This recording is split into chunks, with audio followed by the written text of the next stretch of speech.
नमस्कार दोस्तों, डॉक्टर देवेंद्र सेहरा शो मेरे इस यूट्यूब चैनल पर आप सबका स्वागत है। आज हम डेंगू बुखार के बारे में बात करेंगे। दोस्तों, बारिशों का मौसम आ चुका है, चल रहा है और हम अपने तजर्बे से जानते हैं कि इसके ख़त्म होने के टाइम या इसके चलते हुए डेंगू बड़े ज़ोर से फैलता है। तो आज डेंगू के बारे में हम बात करेंगे। इसको दुनिया भर में डेंगू बुलाया जाता है, बट इंडिया में रिवाज है कि हम इसको डेंगू बुखार की जगह डेंगू बुलाते हैं। और ये एक वायरल बुखार है। सबसे पहले हम सबको ये जानना ज़रूरी है कि हर मौसम का अलग किस्म का बुखार आता है। सर्दियों में हम डॉक्टर ज़्यादातर इन्फेक्शन छाती के देखते हैं, निमोनिया देखते हैं, हार्ट अटैक देखते हैं, स्वाइन फ्लू देखते हैं। वैसे अपवाद होता है कि कभी भी हो सकता है, बट सर्दियों में हम ज़्यादा देखते हैं। और बारिश के मौसम में हम वाटर बॉर्न डिजीज़ देखते हैं, टाइफाइड देखते हैं, उल्टी दस्त देखते हैं, और जो बीमारियां मच्छरों के काटने से होती हैं जैसे मलेरिया या डेंगू, ये ज़्यादा होती हैं। और एक और बुखार जिसके बारे में बहुत बात नहीं की जाती वो होता है लेप्टोस्पायरोसिस। ये भी एक जानवरों में होता है इन्फेक्शन, जो इंसान में आ जाए, जिसको जूनोसिस कहते हैं, वो हो सकता है। खैर, आज का विषय है डेंगू बुखार। डेंगू बुखार एक वायरल बुखार है, और वायरल बुखार और बैक्टीरियल बुखार में क्या फ़र्क होता है, ये एक पर्सन को, बेशक वो डॉक्टर नहीं है, उसके लिए जानना ज़रूरी है। वायरसेस वो होते हैं जो डीएनए या आरएनए कंटेन करते हैं, बट वो अकेले रेप्लिकेट नहीं कर सकते और उनको कोई सेल की ज़रूरत होती है बढ़ने के लिए। और बैक्टीरिया वो होते हैं जो लिविंग ऑर्गेनिज्म होते हैं, वो बिना किसी बॉडी के इंसानी वो ग्रो कर सकते हैं। ये डिफरेंस इसलिए जानना ज़रूरी है कि जो वायरसेस होते हैं उसके लिए हमारे पास कोई दवा नहीं है जो देने से हम ख़त्म कर पाएँ। कुछ अपवाद हैं, बट ज़्यादातर वायरसेस हम ट्रीट नहीं कर सकते। और बैक्टीरिया के लिए, क्योंकि वो लिविंग ऑर्गेनिज्म है, ठीक करने के लिए हमारे पास एंटीबायोटिक्स हैं। तो आजकल जिन बुखारों से हमें डर लगता है क्योंकि हमारे पास कोई इलाज नहीं है, वो वायरल बुखार ज़्यादा हैं। जैसे कोविड, ये भी वायरल बुखार था। डेंगू, ये भी वायरल बुखार है। चिकन पॉक्स, ये भी वायरल बुखार है। स्मॉल पॉक्स, जो एक ज़माने में फैलता था, वो भी वायरस बुखार है। जॉन्डिस, जो हेपेटाइटिस बी, सी, ए होते हैं, ई होते हैं, ये भी वायरल बुखार है। इसलिए हम सबको ये समझना बहुत ज़रूरी है कि वायरसेस और बैक्टीरियल बुखारों में क्या फ़र्क है और उसके लिए हमें क्या इलाज लेना पड़ता है। तो ये तो जनरल बात मैंने बुखार की। अब डेंगू की बात करते हैं। डेंगू बुखार कैसे होता है? डेंगू बुखार एक वायरल बुखार है जो मच्छर के काटने से होता है। ये मच्छर मलेरिया के मच्छर से फ़र्क होता है। मलेरिया का मच्छर एनाफिलीज कहते हैं, और डेंगू बुखार जो है ये ईडिस एजिप्टियाई नाम के मच्छर से होता है। दोनों मच्छरों में फ़र्क है। और ईडिस भी दो टाइप के मच्छर होते हैं। एक वो होते हैं जिनके अंदर डेंगू जर्म होते हैं, वायरसेस होते हैं, और ऐसे भी होते हैं ईडिस जिनके अंदर वायरसेस ना हो, जिनके काटने से ना हो, बट ऐसा कम है आजकल। और अगर किसी इंसान में इसका इन्फेक्शन है डेंगू का, तो उसके ऊपर मैनिफेस्ट करने से 2 दिन पहले से अगर कोई मच्छर किसी इंसान को काटे, किसी पेशेंट को काटे, तो उसमें ये वायरस अंदर चला जाता है, उसकी आंत में पनपता है और मच्छर के सेलेवरी ग्लैंड में चला जाता है, और फिर वहाँ से वो काट कर इंसान को इन्फेक्ट कर सकता है। इसकी इम्पोर्टेंस ये है कि ज़रूरी नहीं है कि मच्छर जो है वो किसी डेंगू बुखार के मरीज़ को, जिसके अंदर इन्फेक्शन आ रहा हो, उसको काटे। अगर वो अदरवाइज़ आल्सो जिसको डेंगू बुखार का अंदर इन्फेक्शन है जो मैनिफेस्ट नहीं हुआ, तो भी ये बुखार सामने आ सकता है। अब ये मच्छर जो है ये कब काटता है, क्योंकि ये जानना बहुत ज़रूरी है, जिससे कि हम इससे प्रिवेंशन ले सकते हैं। ये मच्छर रात को नहीं काटता, ये दिन में काटता है। यह सुबह और शाम को ज़्यादा काटता है। इसलिए अपनी बॉडी को एक्सपोज करके नहीं रखना चाहिए। मैं भी अब कॉन्शियस हो गया हूँ जैसे बोला है, लेकिन इस समय अभी तक दिल्ली में इतना डेंगू फैला नहीं है। तो ये अपनी बॉडी को फुल बाजू की कमीज़ पहने, मच्छरों को अपने पास ना आने दें। और इस मच्छर में और एनाफिलीज मच्छर में फ़र्क ये होता है कि एनाफिलीज मच्छर की गू गू गू कानों में सुनाई देती है, ये मच्छर बड़ी साइलेंटली काट के हमें चला जाता है। तो अगर मच्छर काटता है किसी पर्सन को तो उसके, हाँ, इस मच्छर की एक और बात बता दूँ, अगर एक मच्छर को डेंगू जर्म आ गया, वायरस आ गया, तो वो ज़िंदगी भर डेंगू मच्छर रहता है और इसमें वर्टिकल ट्रांसमिशन होता है, यानी कि ये मच्छर जब अपने अंडे देता है तो उसमें भी जो मच्छर पैदा होते हैं उनमें डेंगू वायरस होता है, इसलिए ये वायरसेस बढ़ते जाते हैं। और एक और बात बड़ी इंटरेस्टिंग मैं आपको बता दूं, जैसे हर स्पीशीज़ में है फीमेल खून चूसती है, डेंगू बुखार में भी फीमेल ईडिस इजिप्टियाई काटती है, एनोफ्लीज में भी फीमेल काटती है। ये सवाल आता है कि ये फीमेल ही क्यों काटती है और खून चूसती है? उसकी वजह ये है कि महिला को एक फीमेल मच्छर को अंडे देने होते हैं और अंडे के लिए कैल्शियम की ज़रूरत होती है, तो वो खून से मिलता है, इसलिए मच्छर को अपने सर्वाइवल के लिए काटना पड़ता है और खून पीना पड़ता है। और ये मच्छर की और क्या कैरेक्टरिस्टिक है, एक तो सबसे इम्पॉर्टेंट मैंने आपको बताई कि ये दिन में ग्रो कर सकता है, काटता है, सुबह ज़्यादा काटता है सनराइज़ पे और सनसेट पर, और रात को इतना नहीं काटता। दूसरा ये है कि ये मच्छर बहुत दूर तक नहीं जाता।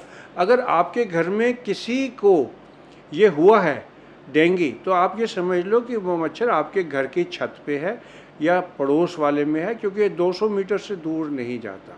और जो लोग कहते हैं हम तो घर में बहुत साफ़ सफाई रखते हैं, हमें मच्छर नहीं आएगा, वो गलत सोचते हैं, क्योंकि जितना गंदा पानी हो उसमें मच्छर उतना कम ग्रो करता है। इस मच्छर को ग्रो करने के लिए ज़रूरी होता है साफ़ पानी।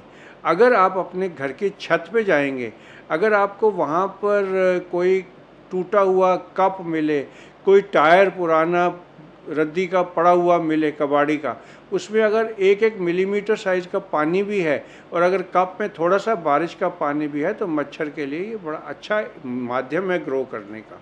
और एक बिस्लरी के ढक्कन में एक दिन में 20,000 मच्छर ग्रो कर सकते हैं। नॉर्मली घरों में क्या देखा गया है, जो लोग बहुत साफ़ रखते हैं उनके कूलर के पानी के अंदर मच्छर होते हैं, उनका फ्लावर वास जो उन्होंने घर में सजा के रखने का है उसके अंदर मच्छर के लार्वा पनप रहे होते हैं। तो ये बात तो हो गई मच्छरों की। अब इससे बचने के लिए आपको रात को इतना प्रिकॉशन ना लें चलेगा, लेकिन दिन के अंदर आपको पूरी बाजू की कमीज पहन के रहें या अपने घर में मच्छरों से बचाव का पूरा इंतज़ाम करें।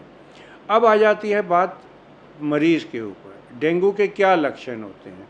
डेंगू बुखार पहले 5 दिन तक तो प्योर बुखार जैसे वायरस होता है वैसे प्रेजेंट करता है, जिसके अंदर मरीज़ को इंटेंस हेडेक हो सकता है, बुखार होता है, सीवियर बदन दर्द होता है, पूरा बदन टूटता है, और मेरे तजर्बे से मरीज़ों में थोड़ा साइकियाट्री चेंजेस आ जाते हैं। वो बहादुर से बहादुर मरीज़ भी हो, वो बिल्कुल निढाल आके आपके क्लिनिक के बाहर बैठ जाता है और कहता है डॉक्टर मुझे भर्ती कर लो, थोड़ा डिप्रेशन में चला जाता है। अगर आप उसको ध्यान से देखेंगे तो उसका मुंह लाल होगा, जैसे किसी को ज़ोर से दोनों तरफ एक एक थप्पड़ मार दिया जाए तो जैसा फेस हो जाएगा वैसा फेस उसका वैसे होता है। उसकी आंखें लाल होती है, कंजंक्टिवा आँखों के लाल होते हैं दोनों। ये जो हमारे ये वाला एरिया है सर्कमओरल एरिया, ये थोड़ा ब्लूइश हो सकता है, और पेशेंट को दोनों आँखों के पीछे दर्द होता है, और ऐसा चलता है 4-5 दिन। इसके बाद जो चौथा, पाँचवा और छठा दिन होता है ये काफ़ी सीरियस हो सकता है, क्योंकि डेंगू 2 टाइप का होता है। एक तो होता है डेंगू हेमरेजिक फीवर, एक होता है डेंगू फीवर। ये बेसिकली ऑटोइम्यून प्रोसेस इनिशिएट करता है, जिससे ब्लड वेसल्स के अंदर वैस्कुलाइटिस टाइप की चीज़ हो जाती है, एक एनॉमली, जिससे कि प्लेटलेट वो खाना शुरू कर देते हैं और प्लेटलेट बॉडी में कम होने शुरू हो जाते हैं।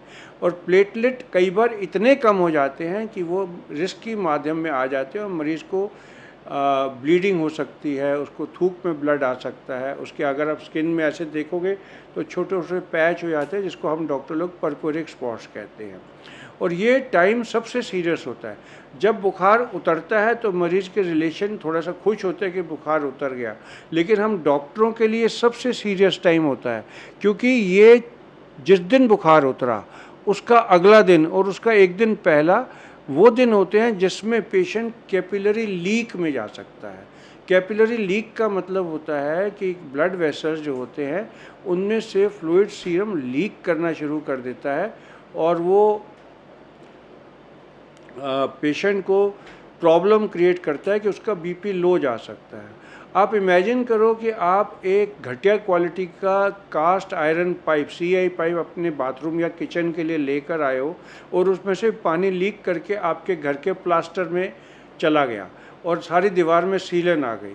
बिल्कुल यही हाल बॉडी का होता है। हमारी बॉडी में जो ब्लड वेसल्स होते हैं उनमें से ब्लड धीरे धीरे ऊज आउट करना शुरू कर देता है। ये ब्लड कहाँ कहाँ ऊज आउट करता है? स्टमक में बहुत पेट में बहुत करता है, जिससे कि एसाइटिस हो सकता है। हमारे गॉल ब्लैडर की लाइनिंग में करता है, तो पेशेंट के लिवर में करता है। तो पेशेंट का जब भी हम अल्ट्रासाउंड कराते हैं तो उसमें पेशेंट को जिनको डेंगू हेमरेजिक फीवर का एक सर्टेन स्ट्रेन होता है उसको पेट में पानी आता है जिसको एसाइटिस कहते हैं और गॉल ब्लैडर की वॉल में सूजन आ सकती है।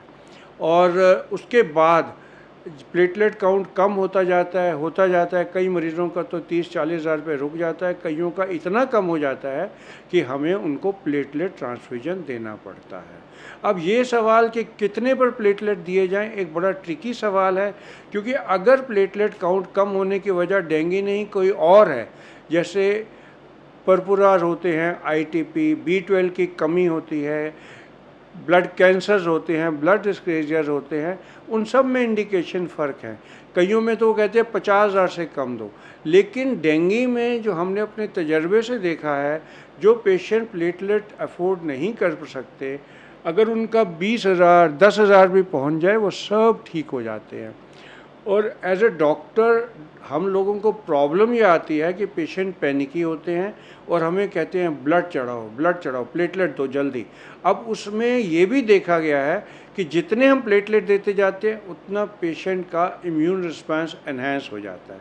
इन द सेंस कि आप प्लेटलेट चढ़ाएंगे, शुरू में तो प्लेटलेट थोड़े बढ़ेंगे, मान लीजिए पहले 20,000 है, आपने एक अफेरेसिस दिया, 26-30 हज़ार उससे बढ़ते हैं, 50,000 हो गया, लेकिन अगले दिन वो फिर 15,000 पहुँच जाते हैं। अगर आप प्लेटलेट देंगे तो इनिशियली बढ़ जाएंगे, बाद में कम होते जाएंगे, और अगर आप कुदरती प्लेटलेट को बढ़ने देंगे तो ये दिक्कत नहीं आती। तो प्लेटलेट चढ़ाना एक बड़ा ट्रिकी सिचुएशन होती है, जिसमें डॉक्टर भी बड़े 100% श्योर नहीं होते कि कब दें, बट जो गाइडलाइंस कहती हैं, कुछ गाइडलाइन जो मलेशिया की हैं कि 20,000 से कम में हमें प्लेटलेट देने चाहिए, या पेशेंट को कोई टेंडेंसी टू ब्लीड हो रही हो। और सबसे इम्पॉर्टेंट पार्ट ये होता है कि पेशेंट को फ्लूइड देने चाहिए इतने, क्योंकि दिखने में तो पेशेंट को बाहर कोई फ्लूइड निकला नहीं, ना उल्टी में ना दस्त में, लेकिन जैसे मैंने आपको बताया कि उसका कैपिलरी लीक हो रहा है, उसका ब्लड वेसल से निकल के उसके टिश्यूज़ में जा रहा है, जिससे फेस पे स्वेलिंग आ रही है, उसके पूरा चेहरा पफी हो रहा है, पाँव में स्वेलिंग आ रही है, तो नाड़ियों के अंदर खून कम है। तो आप नोट करेंगे कि अगर आप उनके टेस्ट कराएं तो उनका हीमोग्लोबिन गाढ़ा हो जाएगा। खून गाढ़ा होने से हीमोग्लोबिन जो 12-13 होना चाहिए 17-18 पहुंच जाएगा, और पैक सेल वॉल्यूम भी बढ़ जाएगा। और जो वाइट सेल काउंट होता है वो जनरली, क्योंकि वायरल फीवर है, 4,000 से कम हो जाता है। और कुछ सीरोलॉजिकल टेस्ट होते हैं जिसमें पॉजिटिव हो जाते हैं, जिसमें सबसे पहले तो NS1 एंटीजन पॉजिटिव होता है जो बुखार होने वाले दिन ही हो जाता है। फिर डेंगू सीरोलॉजी होती है, IgM जो एक्यूट फीवर में डायग्नोज की जाती है, और IgG होती है जो या तो बहुत सीवियर डेंगू हो उसमें IgM पॉजिटिव नहीं आता, सिर्फ IgG पॉजिटिव आता है, और इससे हम डेंगू को डायग्नोज करते हैं। अगर पेशेंट बहुत सिक है और पेशेंट का IgG पॉजिटिव है, IgM पॉजिटिव नहीं है, तो इसका मतलब है पेशेंट को सेकेंडरी डेंगू है, पहले रह चुका है और बॉडी में इतना इम्यून सिस्टम भी स्ट्रॉन्ग नहीं है कि आईजीएम को भी पॉजिटिव कर सके। तो ये एक बुरा प्रोग्नोस्टिक साइन होता है। अब अंत में इसका ट्रीटमेंट क्या है? इसका ट्रीटमेंट सबसे पहले वो दवा ना देना है जो प्लेटलेट कम करते हों। जितने ये दवाइयाँ हैं पेन किलर, जैसे आप आइबुप्रोफेन ले लो, ये जो आती है ये वोवेरॉन वाली दवाइयाँ, या जो फ्लेक्सॉन है, जितने एंटी इन्फ्लेमेटरी दवाइयाँ हैं, एज अ प्रैक्टिशनर मुझे जेनरिक नेम ऐसे मैं बोल नहीं पाऊँगा, ये मना होती हैं। हाँ, आप ट्रेमाडोल और क्रोसिन का मिक्सचर जो अल्ट्रासेट के नाम से आता है वो हम पेशेंट को दे देते हैं, लेकिन ये तो है सिम्टोमेटिक। सबसे इम्पॉर्टेंट है फ्लूइड मैनेजमेंट। पेशेंट को इतना हाइड्रेट करके रखना चाहिए कि पेशेंट को यूरिन हर 3-4 घंटे बाद प्रेशर से आता रहे। अगर यूरिन पेशेंट को प्रेशर से आ रहा है, उल्टियाँ नहीं आई, लूज़ मोशन नहीं है, तो जनरली पेशेंट ठीक हो जाते हैं।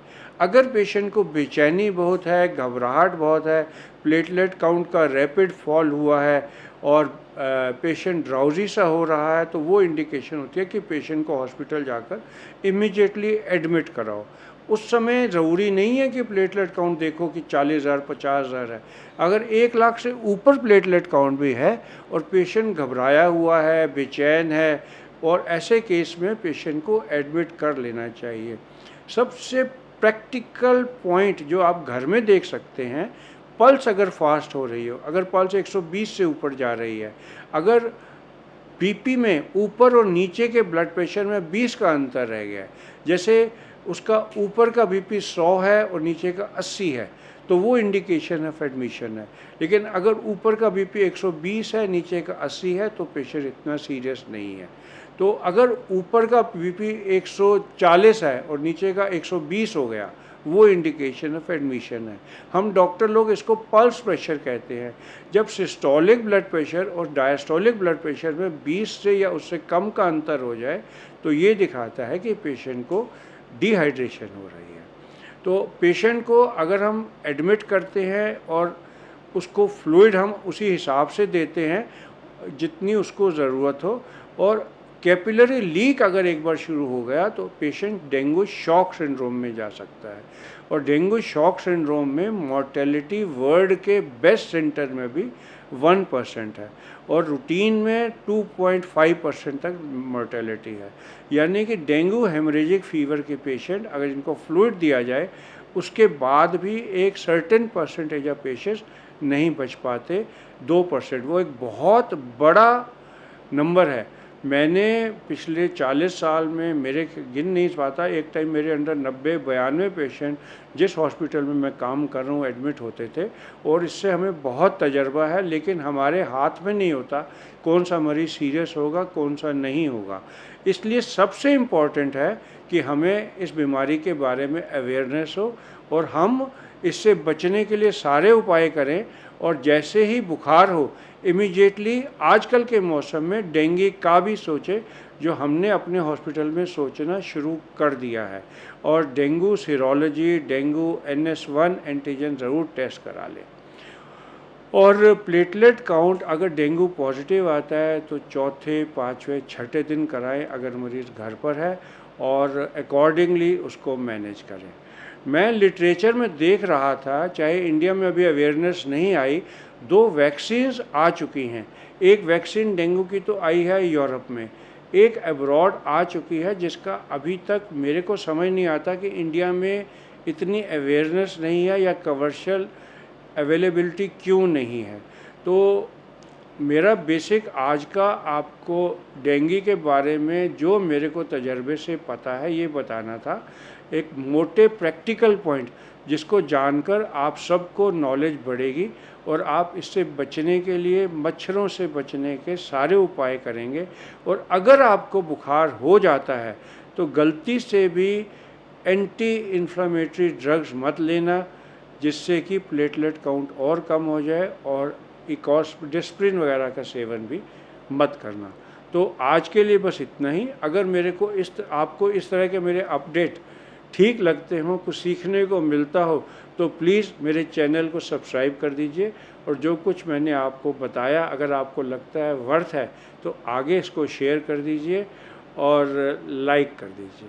Thank you so much.